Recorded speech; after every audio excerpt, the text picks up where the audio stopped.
పెట్టుకోండి, దాన్ని ఉంచుకోండి కొంచెం పైకి. అంతే, అది అక్కడ ఒక క్లాంప్ వేసుకోవాలి.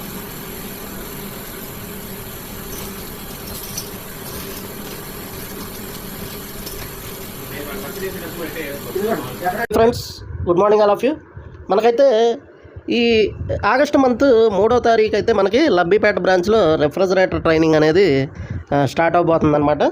ఈ రెఫ్రిజరేటర్ ట్రైనింగ్ మనకి 3rd నుంచి 17th వరకు అయితే మన 15 days అయితే మనకి రెఫ్రిజరేటర్ ట్రైనింగ్ అనేది ఉండడం జరుగుద్దండి. మనకి తర్వాత మనకి 20వ తారీఖు అంటే 20వ తారీఖు నుంచి అయితే ఏసీ ట్రైనింగ్ అనేది మన లబ్బిపేట బ్రాంచ్లో అయితే స్టార్ట్ అవబోతుందన్నమాట.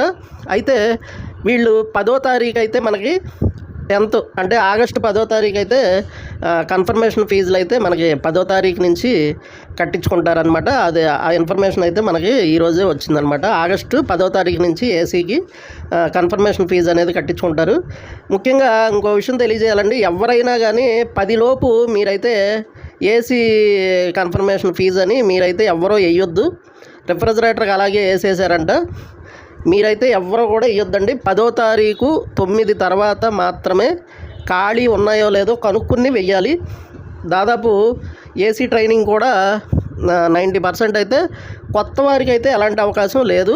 ఆల్రెడీ రిజిస్ట్రేషన్ అయిన వాళ్ళల్లో రిజిస్ట్రేషన్ అయిన వాళ్ళు మనకి మొత్తం 24 నెంబర్స్ అయితే మన బ్రాంచ్కి పెట్టిన వాళ్ళు అయితే ఉన్నారు. ఆ 24 మందిలో మీకు 6గురికి మాత్రమే అవకాశం వచ్చింది అనమాట. మిగతా 18 మంది మళ్ళీ వెయిట్ చేయడమా లేకపోతే వేరే బ్రాంచ్ల్లో మీరైతే అక్కడ కన్ఫర్మేషన్ అనేది ట్రై చేయండి. ఇక కొత్తగా రిజిస్ట్రేషన్ అయిన వాళ్ళకైతే అవకాశం లేదు. మనకైతే ఆగస్టు 1వ తారీఖు నుంచి ఎవరికి ఏ మంత్ బ్యాచ్ కావాలి అనేది అప్లికేషన్ పెట్టినప్పుడే ఆ మంత్ కన్ఫర్మేషన్ అనేది చేయించుకోవాలని పెట్టారు. ఇది అందరూ గమనించుకోండి.